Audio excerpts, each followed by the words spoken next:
I'm going to talk about my wife, Marjorie, and our relationship. And when I got the email from the library telling me about this program, it was something that it absolutely touched my heart, because it was something that the two of us talk about often, about how we got to where we are today. We know each other a very, very, very long time, and even to the point where our church members thought that on our 4th anniversary, when they announced it at church, they announced that it was our 51st anniversary, because on our paperwork I wrote down that we know each other from 1970, but we're only married 4 years. So it was September, the first week of September in 1970, and we were both in 10th grade on Long Island in New York. And we're in the biology class, that place where everybody learns about how the birds and the bees interact with nature. Well, it's also the same way that men and women, and men and men, and women integrate with each other. So I was sitting on the first day, and I was checking out all the women that were in the room, and there was only one that I thought was pretty, and I said, well, maybe if I'm lucky. And that was September. We became friends maybe a couple of weeks later. We didn't go on our first date till February or March of 1971. And although I did not know that she wasn't allowed to date until she was 16, her parents gave her permission for me to take her out. And it was just, we went bowling, it was in the daylight, so it wasn't really that big of a deal. So for the next 10 years, we dated on and off, more off than on. But in those 10 years, I got to go down to West Virginia, where she went to college, and we went there. A friend of mine and I drove, it was a brutal 13-hour drive to West Virginia, which was a beautiful state. We went for homecoming, and she and I, all we did was argue for that entire weekend. It didn't work out so well. Later on, the two of us, if she were coming into town from wherever she was, I was always the guy that picked her up at the airport. I was always the guy that brought her back to the airport. And for our 10th year reunion from high school, she really didn't want to go, but she was in town. I said to her, you have to come. And she was actually the third party in my car, because I had a girlfriend, and the three of us went. So that's how we met. We met in biology class in 1970 in 10th grade biology. And after that, we had lost contact for a while, for a number of years. I had joined the military. I got out of the military. She was living in Detroit after college. She sent me an invitation, oddly enough, to her first wedding. I did not go. I wasn't sure what our relationship was meant to be at that time, but I was back in college. I wasn't making any money. There was no way I can come, and it kind of hurt me more than helped me. So I didn't go to the wedding. Then a number of years later, I was working as a teacher, and my desk, I was doing external teaching, and so I was working with a physical therapist. And she said to me, Mark, all the years, had you ever dated a Latina? And I said, only one, and that was Marjorie. And so then all of a sudden I started looking for her. I said, gee, how do I find her? That was like the late 90s. There wasn't too much of a online presence for anybody. And if you had an email address, that was a big deal. Oddly enough, there was a guy who I did not know. I put out a thing, hey, listen, anybody know Marjorie? Anybody know her brother? She had a younger brother, Joe. All of a sudden, this guy sends me this email. I know Joe, and I have Joe's email address. I'm like, yes. That was 1999. And I sent Joe an email, and I said, listen, I don't know if you remember me, but in turn, Joe got in touch with his sister. His sister said, yes, have him call me. We were on the phone a long time. We would write, we would call each other every once in a while. Years would go by. 2001 rolled around, and she writes me this letter, and she says, I have cancer. I was devastated. Devastated. In that time, about a little bit less than a year later, she came to visit her folks in New York, and her folks invited myself and my now ex-wife to lunch. My ex-wife didn't want to have anything to do with that. I understood. I went for lunch. Well, I didn't get home till 11 o'clock at night because we just had so much to talk about. And then we would just write. My ex-wife knew we were writing, and the only thing was that Marjorie used to put scented envelopes, and my wife didn't like that, but I told Marjorie, I said, my wife really likes this fragrance, so what'd she do? She sent a sample. It was crazy.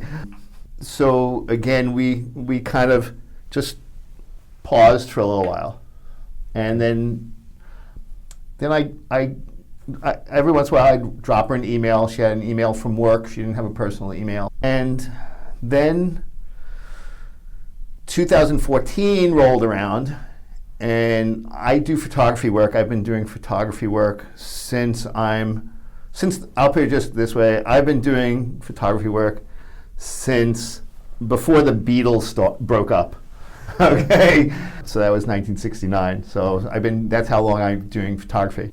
And I always loved lighthouses, and then I learned that Michigan has more lighthouses than any other state in the country. There's approximately 127 lighthouses that go all the way around. So we're surrounded by water.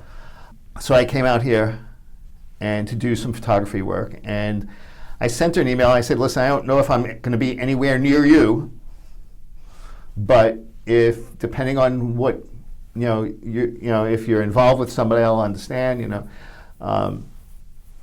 maybe we can have dinner. So I came out here, and I found out that I was very close to where she was and where she was living, and we had dinner, and the minute I saw her, I fell in love with her.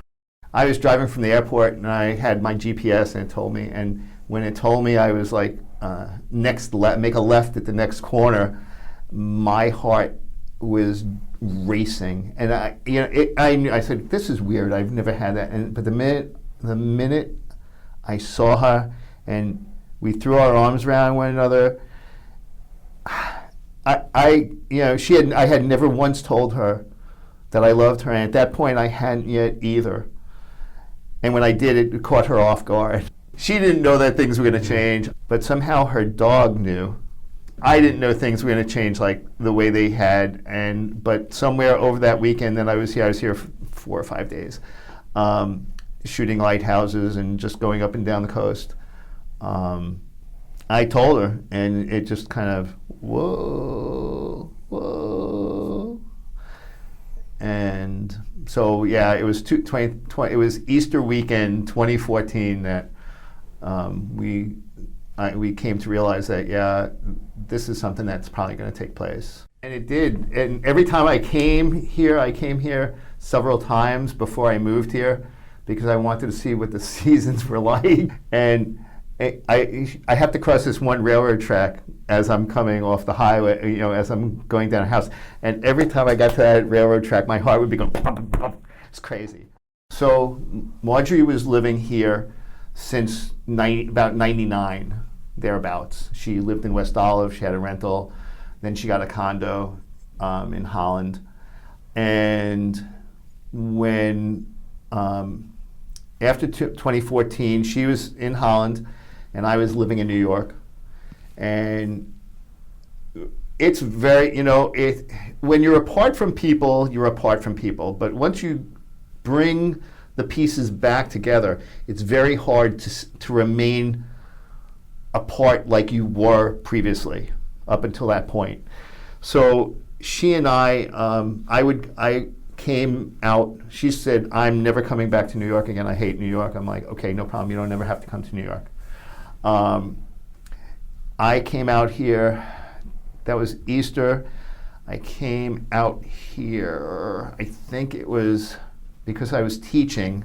She was a social worker, and I was teaching. Because I was teaching, I always had to go with the teacher's kind of schedule. I think it was Veterans Day weekend. I came out here. I probably took an extra day from work, and I came out here, and we rented a place up in Traverse City. And that, when we went out to Traverse City, I went there also. Of course, I brought a boatload of camera equipment. Marjorie is camera shy, so I really don't have. I have a few pictures, but basically I don't, and I respect that. It took me a while to understand that whole thing, but I learned. When we went out to Traverse City, from taking pictures and wanting more pictures of lighthouses, as I was going to a lighthouse, I came across a church, and I started photographing the church. So now I photograph less lighthouses and more churches, because, hey, we got a lot of churches here. This is almost like downtown Queens or in New York, where you have a lot of synagogues. You have a lot of churches, but the churches are really, really pretty. So, where we were at 2014 is I was still a teacher, teaching some severely handicapped children, as well as she still being a social worker. And so for a couple of years, I made some extra trips out here. And then finally I said, this is getting difficult to say goodbye. And I decided that I was going to retire from teaching, and I stayed with Best Buy. I stayed in New York for a little while longer. I wanted to get all my things together. And very important to me is I wanted to get my relationship with my son, where he understood where I was going and why I was going. Now, I didn't tell him the whole story. I just said to him, it's just a nice place to be. And when he came out here the first time, he understood why it was a nice place to be. Once I retired, I was opening at Best Buy at 10 o'clock, so I would go to the gym. She didn't have to be at work till 9, but I used to always wake her up. I'd call, and I'm like, and she'd go, oh. But we talked on a regular basis. We emailed on a regular basis. But as far as that was what dating was. I left New York on my 61st birthday, February 18th, 2016. So it was like starting a whole new life with a whole new year. And we dated for almost 2 years. Marjorie did the legwork looking around for an apartment for me. She had her own condo. We absolutely said we're not living together. We never really did the dating thing, so let's do the dating things. And so I had a nice apartment, nice one-bedroom apartment, and about 2 miles from where she lived. And it was great for me. I had a little water view, and and I had my privacy. I had my time. She had her time, her privacy. We saw each other just about every day, that I wasn't working. I did not work on Friday nights, because Friday nights was always date night. We said that's what we're going to do, and so that's what we did. We used to go out a lot. We used to go to the movies a lot. We haven't been to the movies in over 2 years now. We used to go to Butcher's Dry Dock every year for New Year's Eve. We got engaged at Butcher's, and every year we used to go there, and I miss going back there. We knew all along that the long-range plan was that we were going to get married. We knew that that was the long-range plan. But because we had bypassed that whole dating lifestyle, we knew that we also had to do a dating thing. We had to go out, we had to spend more time with each other, doing stuff outside of the house and outside of just us. Whether it was go to the movies, go out to dinner, meet some of her friends. Obviously, I didn't have any friends because I came out here, so I didn't know anybody. We had to do that. And at the same time, I needed to learn what was here for me, whether it be for, other than just Marjorie. You know, I had to know, hey, I like going hiking here, or I like going kayaking, which I only did a few times in New York. I always liked riding a bike, as a cyclist. So I had to learn where it was safest to go do that here. I had to develop my own recreation, as well as to find out, well, Marjorie, I know you all these years, but I don't know what you like. I needed to know that. So that was really the importance of getting to know one another and date. It's very important to have your together time, but you need to have your separate time, and you have, maybe you're going to develop something that your partner hasn't adapted to yet, but maybe, hey, this is a pretty good idea. Now I know that Marjorie is never going to go ziplining with me. And when I do it, she worries. I love it. I love going ziplining. So, and I did not know I would like it. I just tried it. We knew we were going to get married. We prepared. We talked about what we were going to do. We found a place. We were going to build another room downstairs in her condo. She asked me how I felt. I felt that by living in the home that was hers, it would never be mine. Only because it's been yours for 10 years. It'll always be yours. I will always be looking for where the plates are and stuff like that.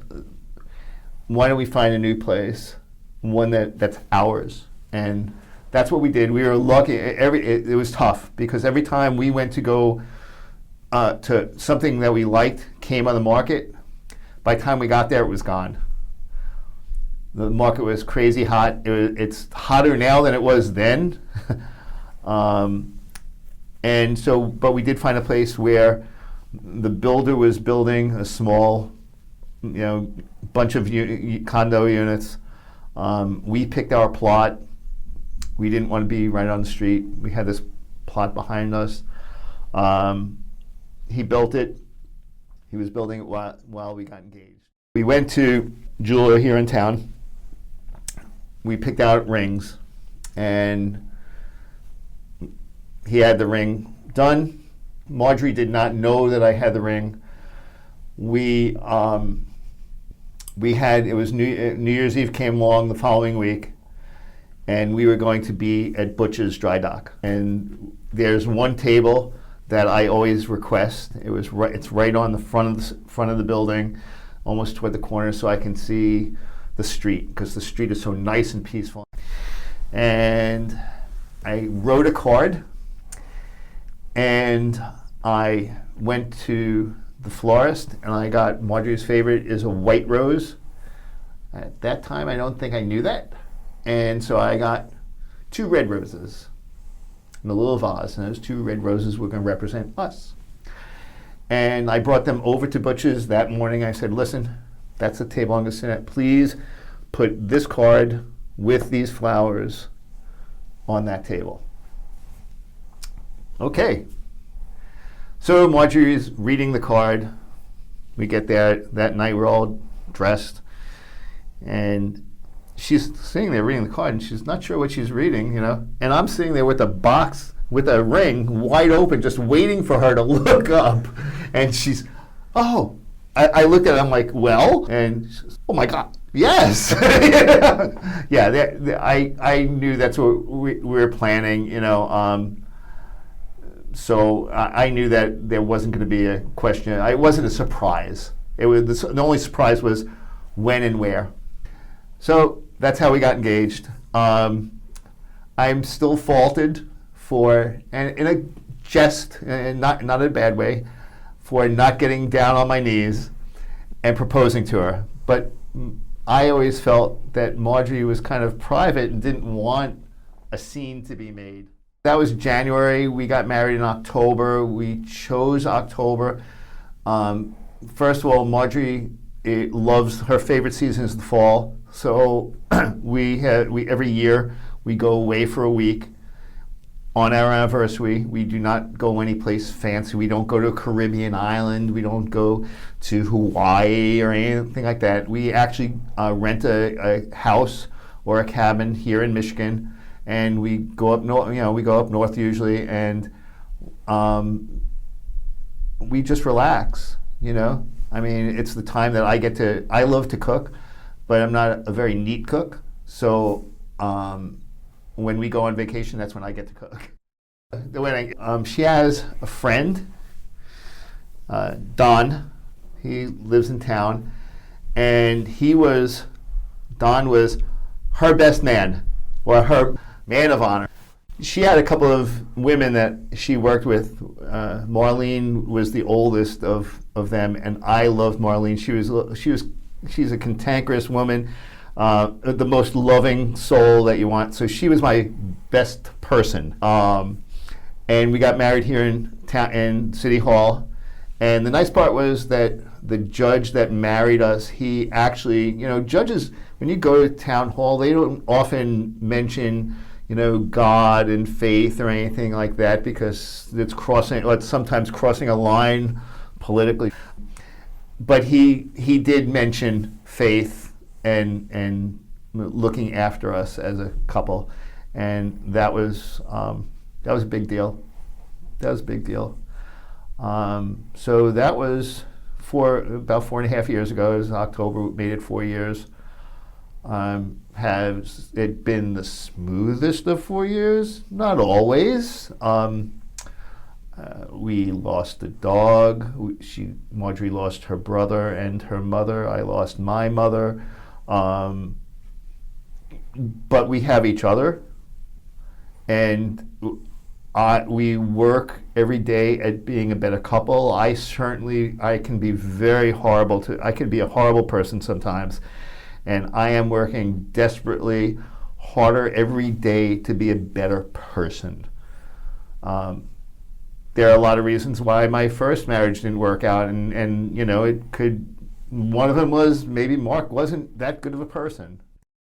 Marjorie said to me, whatever you're going to do, at some point we're going to have to develop a faith base. And she grew up in the Catholic Church, and I grew up in the synagogue. So we went to Holland UCC. They have a UCC here. And it was for starting out, it was good. And then we decided, we had just come back from Georgia, and the pastor from here, he was on vacation. I said, you always told me about, Douglas UCC. Why don't we go down there to Doug? That was it. That was. We knew immediately that this is where we belong. I want our life to be a long and healthy life. You can't make up for lost time, for the years that we were apart and things like that. And because if we were meant to be, those parts would have been within us. They weren't meant to be. We as human beings, we are given a script. This is my take on this, on life, is that we are given a script, but we don't get to read it. So we have to follow what's in our hearts and what's in our minds. And in my mind, right now, I think that Marjorie and I are in the place that we belong. We were meant to be together. We weren't meant to be together, 50 years as a husband and wife. We were meant to be together in our senior years. We were meant to look after one another and take care of one another. And I truly hope that other people feel the same way. I think that people realize that they are here on earth with their spouse, with their dogs, with their partners, with whomever, or even by themselves sometimes, but know that this is what our life was supposed to look like. I've always looked at life as a road with twists, turns, and potholes. It is our duty to get through them, around them, and move on.